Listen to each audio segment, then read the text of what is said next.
Hi viewers. இன்னைக்கு September 13 Mahanadi serial என்னாச்சுன்னு சொல்லி பார்க்கலாம். அதுக்கு முன்னாடி சேனல் சப்ஸ்கிரைப் பண்ணாதவங்க மறக்காம சப்ஸ்கிரைப் பண்ணுங்க.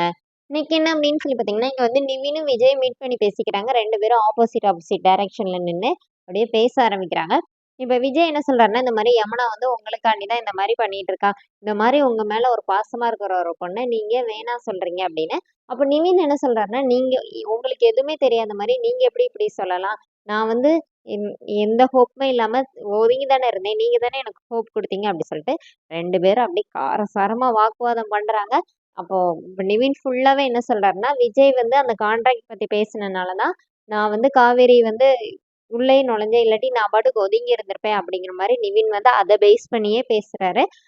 விஜய் வந்து எனக்கு தான் காவேரி, நீங்க வந்து யமுனாவ கல்யாணம் பண்ணிக்கோங்க அப்படிங்கிற மாரி 2 பேருமா இன்டைரக்ட்டாவே பேசிட்டே இருக்கிறாங்க. அப்ப நிவின் என்ன சொல்றாருன்னா, இங்க என்ன பசில நம்ம பண்ணிட்டு இருக்கிறோம். நீங்க ஹிண்ட் குடுக்குறத வச்சு நான் கண்டுபிடிக்கிறதுக்கு, எதுவா இருந்தாலும் டைரக்ட்டா பேசுங்க. உங்களுக்கு காவேரிய பத்தி என்ன தெரியும்? என்ன தெரியும்? அப்படின்னு சொல்லி ஒரு கட்டத்துல கேட்கிறாரு. அப்ப விஜய் வந்து பயங்கரமா டென்ஷன் ஆகி விஜய் என்ன சொல்றாருன்னா, "அவ என் பொண்டாட்டியா? அவ என்னோட லவ்" அப்படி சொல்லிட்டு கையில வச்சுலாம் காட்டுறாரு. "இப்படிதான் வைக்கணுமோ?" அப்படின்னு சொல்லிட்டு. அப்புறமா சொல்றாரு, "காவேரி இல்லாட்டி என்னால இருக்கவே முடியாது. அந்த கட்டத்துக்கு நான் எப்பவோ வந்துட்டேன்" அப்படின்னோனே, இப்ப நிவின் அப்படியே ஷாக் ஆயி பார்க்குறாரு. அவ ஏற்கனவே காவேரியும் உங்ககிட்ட சொல்லியிருப்பாள்ல. அவளும் மூவ் ஆன் பண்ணி வெளியில வந்துட்டா. அதுக்கப்புறம் நான் உங்களுக்கு குடுத்த வாக்குக்கு என்ன மரியாதை இருக்கு அப்படின்னோனே, இப்ப நிவின் என்ன சொல்றாருன்னா, "ஆமா அவளும் என்கிட்ட வந்து சொன்னா. ஆனா அவ வந்து இப்போ ஒரு சேஃப் ஜோன்ல இருக்கிறனால அந்த மாரி யோசிக்கிறா. ஆனா வெளியில வந்துட்டான்னா, ரியாலிட்டின்னு ஒண்ணு இருக்குல்ல அப்படிங்கும்போது, விஜய் என்ன சொல்றாருன்னா, "அவ வெளியில வரவே மாட்டா" அப்படிங்கிற மாரி விஜய் சொல்றாரு.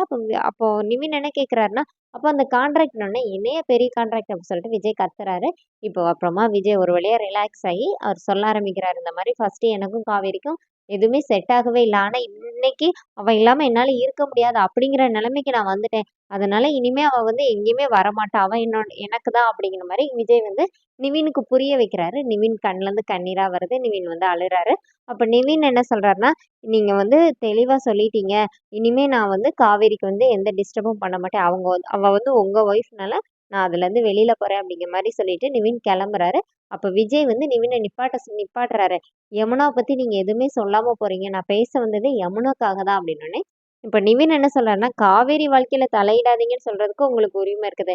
ஆனா, என் லைஃப்ல தலையிடுறதுக்கு உங்களுக்கு எந்த இதுவும் கிடையாதுன்னோனே, இப்ப விஜய் என்ன சொல்றாருன்னா, "என்ன பேசிட்டு இருக்கிறீங்க? யமுனாக்காண்டி தான் நானே உங்ககிட்ட பேச வந்தேன். யமுனாக்கு நம்ம இந்த மாரி நீங்க வந்து எப்படி காவேரிக்கு எனக்கு ஃபர்ஸ்ட்டு வேவ் லென்த் செட் ஆகாம, இப்ப அவ இல்லாம நான் இல்லன்னு நான் அந்த நிலைமைக்கு வந்திருக்கிறேனோ, அதே மாதிரி உங்க லைஃப்ல ஒரு மேஜிக்க வந்து யமுனா கிரியேட் பண்ணுவா" அப்படிங்கிற மாரி விஜய் வந்து நிவின் கிட்ட பேசுறாரு. ஆனா நிவின் வந்து ரொம்ப கோவப்படுறாரு. இந்த மாரி என் வாழ்க்கையில உங்களால முடிவெடுக்க முடியாது அப்படிங்கிற மாரி. எல்லாத்துக்கும் காரணம் நீதானய்யா! நீதானே எல்லாத்துக்கும் பிரச்சனைக்கு காரணம் அப்படிங்கிற மாரி நிவின் வந்து விஜய வந்து திட்டுறாரு.